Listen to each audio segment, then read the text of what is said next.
Welcome to today's podcast, everybody. We've got Dr. Barb with us today. As you can see, if you're joining us on YouTube, I am wearing a sweatshirt because when I take this off, I didn't realise the green top blends into the background and I look like a floating head. So if you're on the YouTube site, you'll see this. And if you're on Anchor, I'm a floating head today. So welcome, Dr. Barb. You're joining us again and you're talking to us today about emotional intelligence. Could you tell us a bit more about who you are and what you do for the people that haven't listened to you before, and then give us a brief introduction on your topic? Yes, thank you so much, Marie. Thank you so much for having me back. I'm so excited. It's so lovely to see you, and I like seeing all of you. We were kind of giggling before we started because she was a floating head. So it's a good way to start a Monday with humor and levity. I love it. So thank you. I'm Dr. Barb Hewson. People call me Dr. Barb, and I do a bunch of different things. The two main things I do is I'm a leadership trainer and a coach, and I do a lot of work with leaders around self-awareness. That's a lot of the work that I do, kind of deep diving. I was a therapist for a long time, so I have a strong psychology background. So I'm very comfortable digging into emotions, which is something we'll talk about today. And then the other piece of my business is I'm also a family law mediator. So I work with a lot of parents or folks just going through divorce. I work with people with a lot of conflict and just at a really bad place in their life. And I really just try to help them have a smoother, more peaceful transition into the next stage of their life. So. Would you like to give us a brief overview of the topic of emotional intelligence? Because this is quite an interesting topic and it can also be quite a complex topic. So I'm really interested to learn more about this. Yes, no, this was so great. So, in all the work that I do with leaders, one of the things that I find a lot is people are uncomfortable with emotions. And the thing that I always say to people is, we all have the same emotions. We're way more than mad, sad, glad. Those are kind of the top three. And so we can all really understand if someone's frustrated, you know what that's like. If someone's angry, you know what that's like. It may present differently for different people, but you understand what the emotion is. But yet we have this discomfort with emotions. And so, the example, since I do a lot of work with conflict, I use that as an example in my leadership work. So leaders who, maybe they grew up in a house that had conflict, as a child, their parents fought a lot, or, they have this ill feeling of just discomfort. And I don't like conflict. I don't like being around it. They're the leader that might say, oh, you guys have a problem, you guys deal with it, and they walk away, right? And so as a leader, you kind of aren't setting a good example, or you're not being the best role model. So that's why I feel like the emotional stuff is really important. Emotional intelligence, I brought my little cheat sheet because I have a definition on here that I found that I've used for years. It's by researchers Meyer, Solvay, and Caruso in 2000. So this is a couple decade old definition.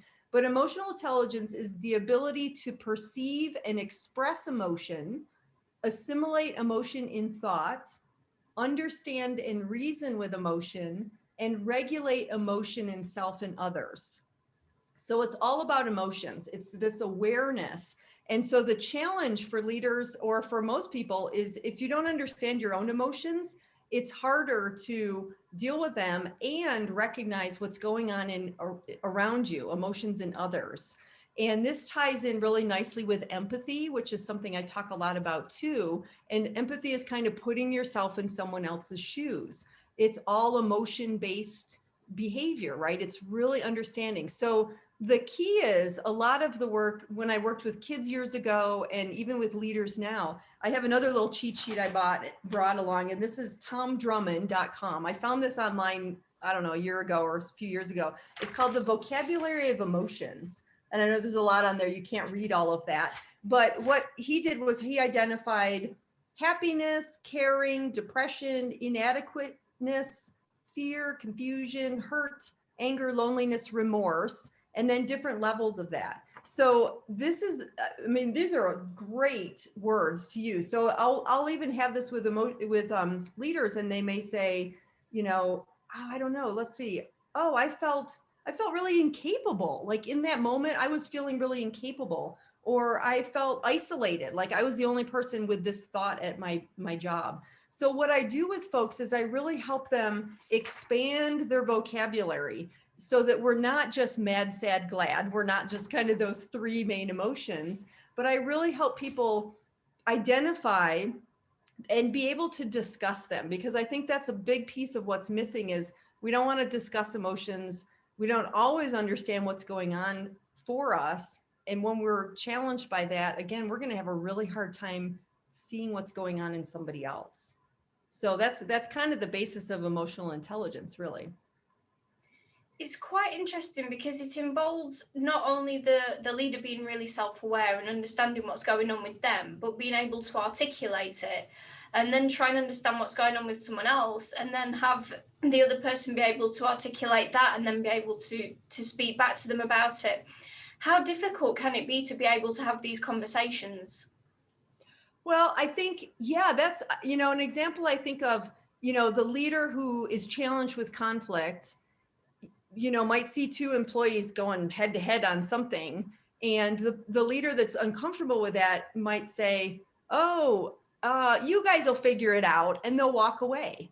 Right. And so for the employees, they might go, oh my goodness, he didn't help us at all, or she didn't help us at all. Like, we really could use some help, but where did this leader go? They just walked out of the room. Versus a leader that's really good at this and really in tune with what's going on, and the ability to, it might be uncomfortable, but they're willing to go in, and, like two employees that are in a head-to-head kind of thing, to be able to say, hey, it looks like you guys are having a little bit of a challenge today. How can I help?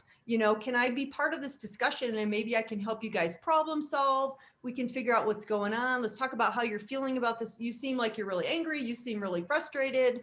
Let's talk about this and see if we can come up with a better way to do something or a solution to this problem. And what that does for the team is it shows, oh my gosh, we have a leader that's listening to us and that's understanding how we're feeling. And, a lot of times I just find people want to be heard, right? And they want to be understood. And if they're having an emotional response, that's okay. And for a long time, emotions were like, poo-poo in the workplace. You don't want emotions in the workplace. Oh my gosh, don't cry. Like, please don't cry, because I don't know what to do with it if you're going to cry. And so to have a leader that really understands that, hey, we can't always leave the emotions at the door when we walk in. Something might have happened at home for you this morning, or, something happened last night and you're still, feeling something about it. Obviously you can't have the whole workplace just emoting and crying and yelling and all of these things all day long. But if you don't deal with this kind of stuff, it builds. And so that's where just really having an understanding of what's going on for people, what's happening inside of me as a leader, what's happening for other people, and to be able to just kind of connect. It's really about connecting and just helping them through. And again, it may not be solving the problem. It might just be acknowledging and validating the feelings, but even that is gold. I mean, that's just huge when that can happen. So I think the challenge is when you don't understand your own stuff, you don't know how to help. I think even in my working life, things have changed quite a lot. It started off as you need to leave your emotions at the door, and then it became bring your emotions in, but just a little bit. If you've got a problem, you need to say something.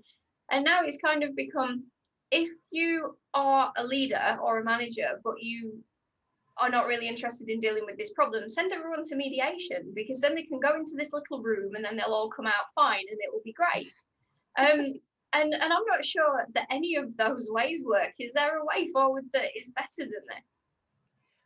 I think, the leader sets the stage, right, for the environment, for everything, for how they communicate, how they listen, processes, how things get done. And so I think, again, a lot of it really is, how well is a leader trained? Are they doing that good introspective work, again, to really understand, because they're going to be the best help if they know what's going on for themselves. And so I think, that's, again, a lot of the coaching I do with leaders is really like digging in, like what was it about that interaction with that team that really caused you to go, I don't know what to do, and throw your hands up in the air. A leader I was just talking to last week, same kind of thing, where there's that one person in the group who's always stirring things up, never agrees with anybody. And so I said, well, okay, what is it about this person and how he reacts to things that's triggering you? And so we talked about that and really trying to understand, yeah, you may always have one of those people, but there could be something else going on for them, or they might be actually bringing up things that you hadn't even thought about, right? That you go, oh my gosh, why is this person always going against the grain?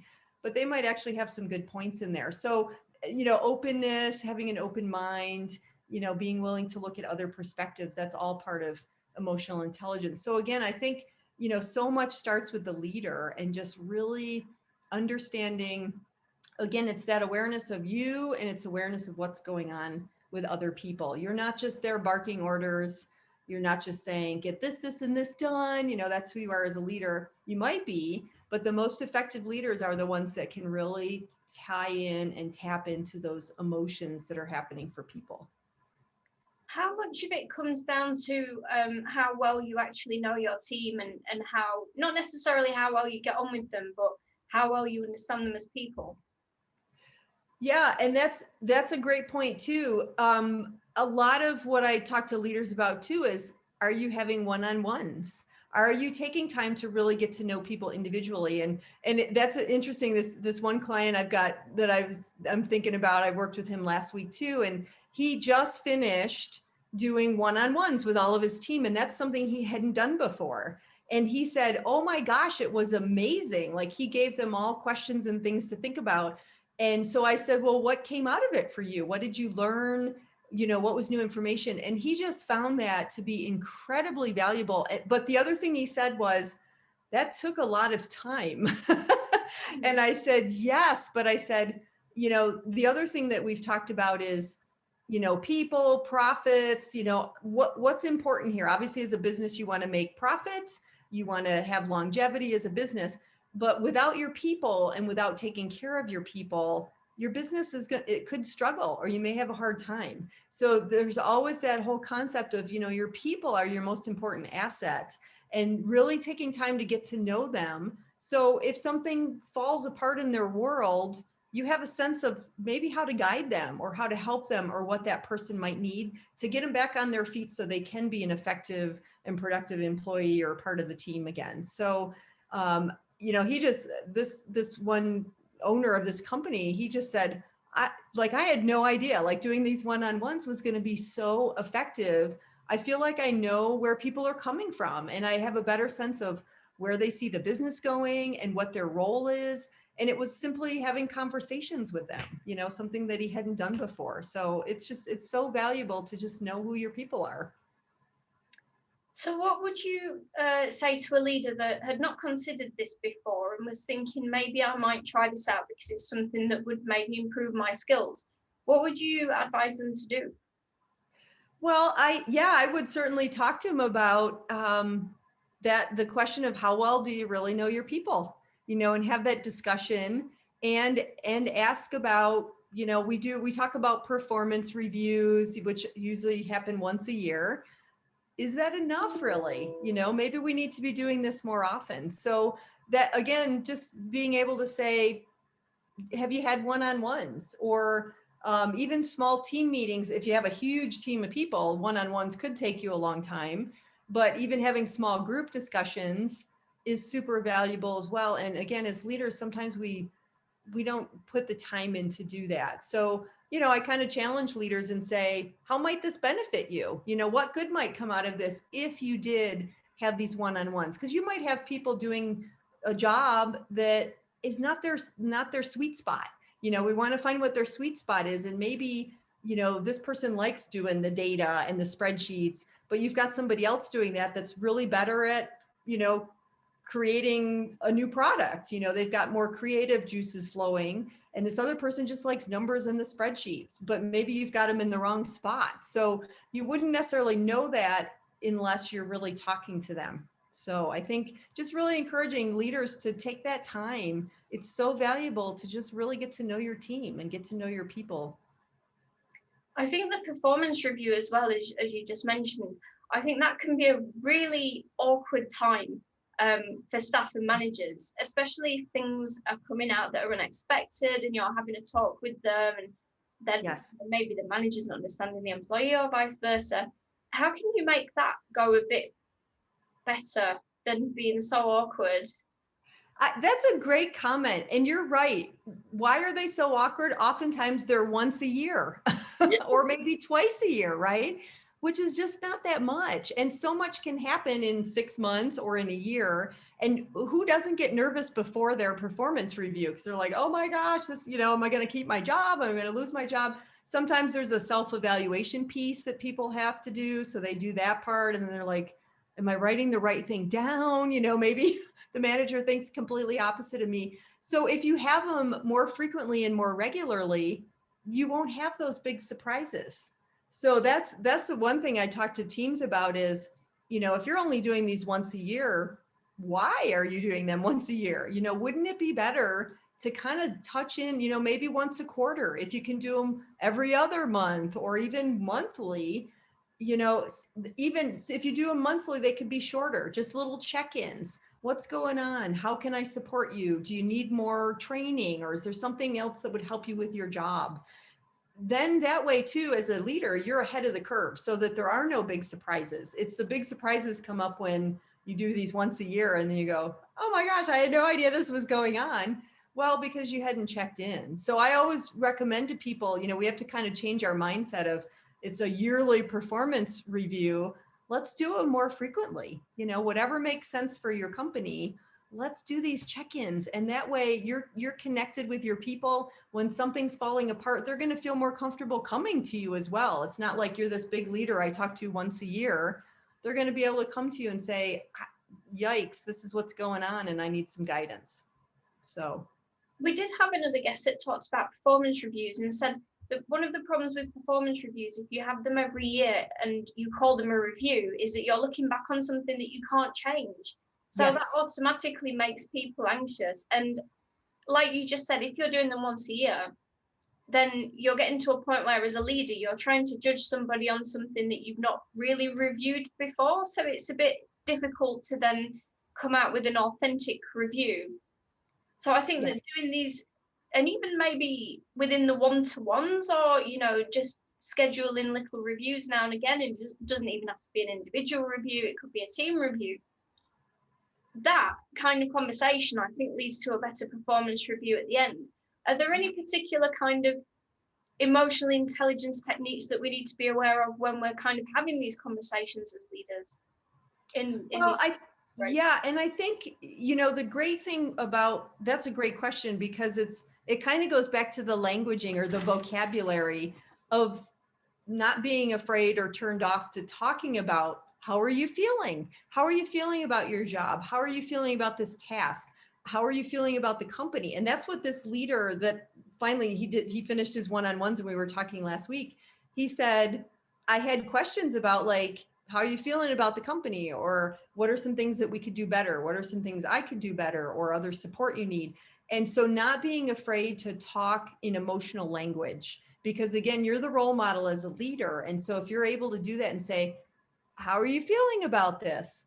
It sets the stage, it opens the door, and then people are a little bit more comfortable. So I think using that kind of language is fine and appropriate, because people will hear that and they'll go, oh, well, I've been feeling really frustrated because I don't know how to do these spreadsheets, but I'm trying, and then I miss the deadline, and all these things happen and you don't realize it because of what? Because of these feelings, these emotions that people are having that aren't being addressed. So just role modeling that. How are you feeling? How are you feeling about the team? How are you feeling about working with Janet? How's that working out for you? How are you feeling about the company as a whole and the direction we're headed?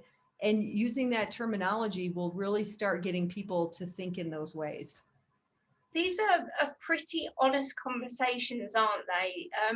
So Yes. how can we get over the fear of having these type of conversations, and especially if any of these conversations become conflict based?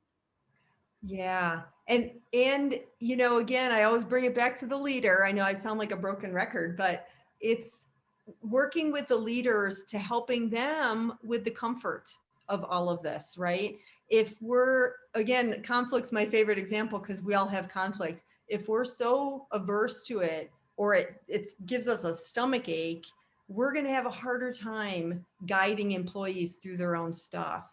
So for leaders to really get the support they need to help them with that whole, how are you feeling about things discussion, it kind of normalizes it, I think. And so, it's okay to be afraid of emotions. We all have a past, we all have history, we've all had bad things happen. And, as a result, we fear things, right? We don't want to cry at work, or we don't want, to have a blow up with Bob over here over this issue. So fear can drive us to not take action.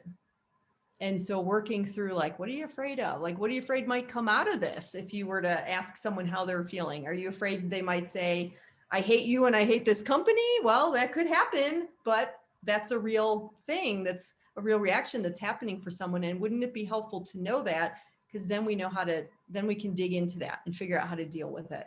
It's the unknowns that, that's the things with emotions, is there's a lot of unknowns unless we talk about it. So that would kind of form my next question, because if you are asking people, how do you feel about such and such, and they say, well, actually, I do not like your leadership style or something like this, and they have to feel able to have that conversation with you as a leader, and then you as a leader need to be able to deal with that comment in a non-aggressive, non-defensive, non-conflicting manner. That to me seems like a very difficult situation to be in. How can we navigate that for both the employee or the team member and the leader?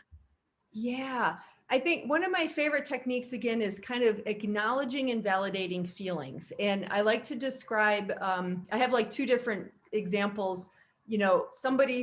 Everybody's kind of in their own little bubble in a way. And so if this employee over here is having an emotional reaction, that's their emotional reaction. There's no right or wrong to it.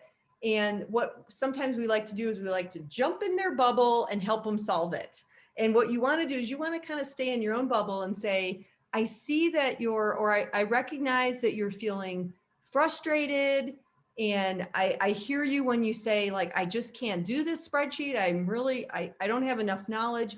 Acknowledge and validate the feelings. And sometimes that's powerful in itself, because again, we vent and we put things out there. And then when no one responds or says anything, then, why do we want to express our feelings another time, right? Well, nobody said anything. So acknowledging and validating. And then that way, as a leader, you're still kind of in your space. They're having their emotions. Acknowledging and validating can be enough to literally just kind of calm people down. Like, oh, yes, I am frustrated. You're right. Because I don't know, I don't have enough knowledge to do this. Is that being heard. So I think, again, teaching leaders, like, you don't have to jump in everybody's bubble. If somebody's crying and you're uncomfortable with it, you don't have to, oh, it's okay. You don't have to run over there and try to soothe them. It's like, I understand this is a very upsetting situation. I can see why you might be feeling sad or overwhelmed, and just really try to connect in with them. And that enough can just kind of calm a situation down. It's pretty amazing. It's kind of magic the way it can work. Well, we're coming to the end of our interview again. It's gone really quick. Is there anything else that you want to add to this topic? Because it seems so interesting and really useful to leaders out there. Yeah. Well, the other thing I would just kind of add in that ties in so nicely with emotional intelligence is the whole concept of mindfulness. And mindfulness is all about being in the present and being aware. And so, that's another thing, like more and more people are learning about mindfulness and what that means. Being aware of sounds and things happening in front of us, or how people might be feeling, ties in really nicely with emotional intelligence. So that's another skill and another area that I talk to leaders about, is just learning mindfulness techniques, because the more you can just kind of be present, you're more open to seeing emotions happening in others and experiencing them in yourself. So much to talk about. I know, I was just going to say, does that cover things like meditation and self-awareness, or? Yes. Oh, totally. Yeah. The whole mindfulness thing is really about being in the moment and being present. And when we're able to do that, we're more aware. Again, we're more aware of what's happening, what we're feeling. We're aware of what's going on around us. And so just taking that time to just say, whew, okay, let me take a couple deep breaths. Let me just like sit quietly for a minute and just think about the situation. we're better equipped to handle when big emotions come up. So, yeah. Well, thank you so much for coming back and being a guest again. It's been an absolute pleasure. Would you like to just give everybody a quick overview of where they can find you on the internet? As usual, we will put this all below, but if you want to give them a quick overview, that'd be great. Yes, thank you so much. So my leadership work, my website is Dr. Barb Hewson, and my last name is Hughson. So you'll see that in the link. So drbarbhewson.com is my leadership stuff. And then for mediation services, I have a website called Court Parent Class. I do a lot of court related work with parents going through the divorce or family law issues. So for conflict and mediation, parent coaching, things like that, they can find me there. So thank you so much. This is great. Thank you very much for coming on again. It's been an absolute pleasure.